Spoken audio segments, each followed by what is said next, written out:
மனோஜ் பார்த்துட்டிங்களா நான் வந்து அண்ணாமலை கிட்ட அப்பா நமக்கு சொந்தமாக இருக்கிற வீட்டை விற்றுட்டு எனக்கு சேர வேண்டிய பங்கு கொடுங்கப்பா அப்படின்ற மாதிரி கேட்குறாங்க. அதுக்கு அண்ணாமலை வந்துட்டு முடியாது, நான் உயிரோடு இருக்கிற வரை அந்த வீட்டை விற்க மாட்டேன். அந்த வீடு நானும் வித்யாவும் சேர்ந்து வாழ்கிறதுக்கோசம் என் மாமனார் எனக்காக கொடுத்தது, நான் அதை எக்காரணத்தை கொண்டு விற்க மாட்டேன் அப்படின்ற மாதிரி சொல்கிறாங்க. அதுவும் இல்லாத அந்த வீட்டுக்கு முழு உரிமையும் வந்து கிட்ட தான் இருக்குது, நீ உங்கள் அம்மாவை கேட்டுக்க அப்படின்ற மாதிரி சொல்கிறாங்க. வித்யாவும் வந்துட்டு நான் அந்த வீட்டை வைக்க மாட்டேன், அது என் அப்பா எனக்காக கொடுத்தது, அது என் அப்பா நினைவாக நான் வச்சுருக்கேன், நீ வேறு எதனா வழி பண்ணு மனோஜ் அப்படின்னு சொல்லிட்டு அங்கேருந்து கிளம்பிடுறாங்க. நீயும் கொடுக்க மாட்டேற, யாரும் கொடுக்க மாட்டேற, பரவாயில்ல நானே பார்த்துக்கிறேன் அப்படின்னு சொல்லிட்டு கோவமாக மனோஜுமே அங்கேருந்து கிளம்பிடுறான். பின்னாடியே ரோகிணி போயிடுறாங்க.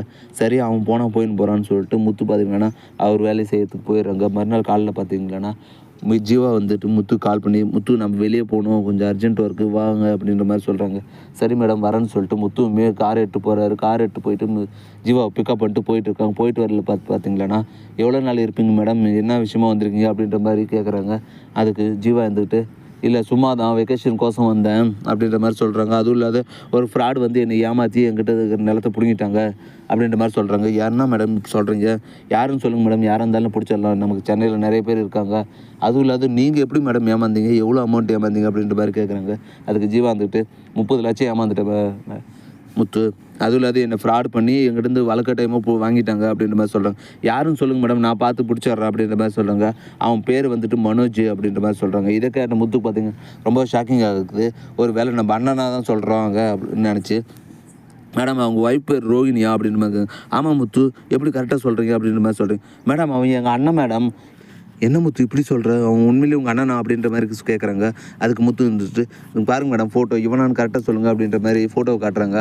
அதை பார்த்த ஜீவா பார்த்துருங்கன்னா ஆமாம் இவனே தான், இவன் தான் ரொம்ப வருஷத்துக்கு முன்னாடி வந்துட்டு எங்கிட்டேருந்து போலீஸை வச்சு ஃப்ராட் பண்ணி வாங்கிட்டான் அப்படின்ற மாதிரி சொல்கிறாங்க. அதை கேட்ட முத்து பார்த்துருங்கன்னா மேடம் இவன் ஆல்ரெடி ஃப்ராடு மேடம், இவன் உங்ககிட்டையும் ஃப்ராட் பண்ணிட்டானா அப்படின்ற மாதிரி சொல்கிறாரு முத்து. ஆமாம் முத்து, என்ன நடந்துச்சு தெரியுமா அப்படின்னு சொல்லிட்டு நடந்த எல்லா உண்மையும் வந்து முத்துக்கிட்ட சொல்கிறாங்க. இதை கேட்ட முத்து பார்த்துட்டிங்கன்னா என்ன மேடம் இப்படி அநியாயத்துக்கு ஏமாற்றிருக்கான், சரி மேடம் இவன் எங்கள் வீட்டில் தான் இருப்பான், இவனை எப்படியும் கை கொள்மை நான் பிடிச்சி தரேன் அப்படின்ற மாதிரி சொல்லிட்டு முத்து அங்கேருந்து கிளம்பிடுறாங்க. இதோட இன்றைக்கான எபிசோட் வந்து முடியுது. அடுத்து என்னென்னலாம் இன்ட்ரெஸ்டிங்காக நடக்க போகுதுன்றதை இன்னொரு வீடியோ சொல்கிறேன். ஃப்ரெண்ட்ஸ் இந்த சீரியலில் உங்களுக்கு முத்துவும் மீனாவும் ரொம்ப பிடிக்குன்னா மறக்காமல் சப்ஸ்கிரைப் பண்ணுறேங்க.